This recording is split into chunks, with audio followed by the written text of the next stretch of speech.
if you awaken from this illusion, and you understand that black implies white, self implies other, life implies death, or shall I say, death implies life, you can feel yourself not as a stranger in the world, not as something here on probation, not as something that has arrived here by fluke, but you can begin to feel your own existence as absolutely fundamental. What you are basically, deep, deep down, far, far in, is simply the fabric and structure of existence itself. So, say in Hindu mythology, they say that the world is the drama of God. God is not something in Hindu mythology with a white beard that sits on a throne and that has royal prerogatives. God in Indian mythology is the self, Satchidananda, which means Sat, that which is, Chit, that which is consciousness, that which is Ananda is bliss. And in other words, what exists, reality itself, is gorgeous. It is the plenum, the fullness of total joy. Wow-wee. And all those stars, if you look out in the sky, as a firework display like you see on the 4th of July, which is a great occasion for celebration. The universe is a celebration. It is a firework show to celebrate that existence is. Wow-wee. And then they say, but however, there's no point just in sustaining bliss. Let's suppose that you were able every night to dream any dream you wanted to dream.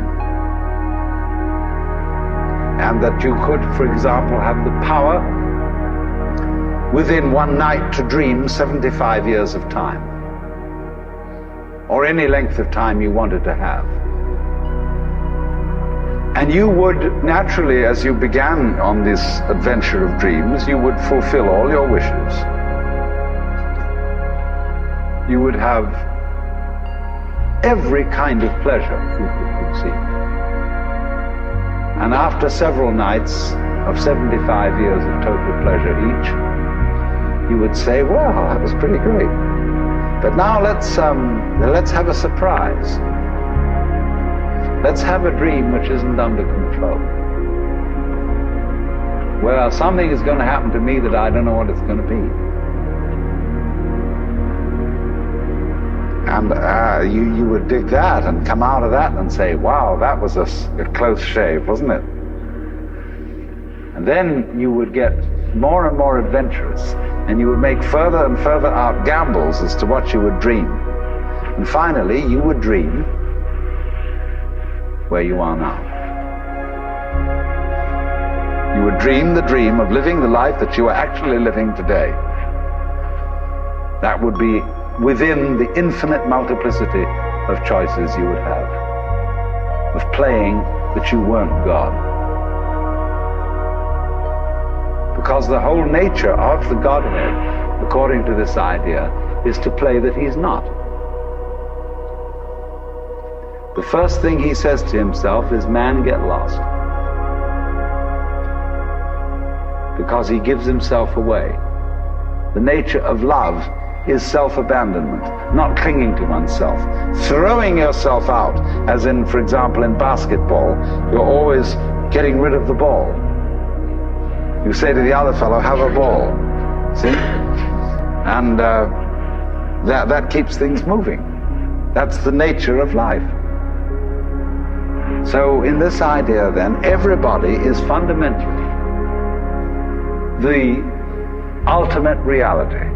Not God in a politically kingly sense, but God in the sense of being the self, the deep, down basic whatever there is. And you're all that. Only you're pretending you're not.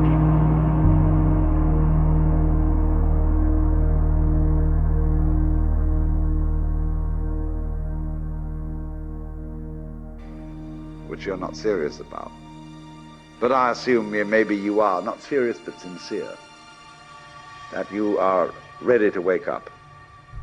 So then, when you're in the way of waking up and finding out who you really are, what you do is what the whole universe is doing at the place you call here and now. You are something the whole universe is doing in the same way that a wave is something that the whole ocean is doing. The real you is not a puppet which life pushes around. The real deep down you is the whole universe. So then, when you die, you're not going to have to put up with everlasting non-existence, because that's not an experience. A lot of people are afraid that when they die, they're going to be locked up in a dark room forever. And sort of undergo that. But one of the most interesting things in the world, this is a yoga, this is a way of realization. Try and imagine what it will be like to go to sleep and never wake up. Think about that. Children think about it. It's one of the great wonders of life. What will it be like to go to sleep and never wake up? And if you think long enough about that, something will happen to you. You will find out, among other things, that it'll pose the next question to you. What was it like to wake up after having never gone to sleep? That was when you were born. You see, you can't have an experience of nothing. Nature abhors a vacuum. So after you're dead, the only thing that can happen is the same experience, or the same sort of experience as when you were born. In other words, we all know very well that after people die, other people are born. And they're all you.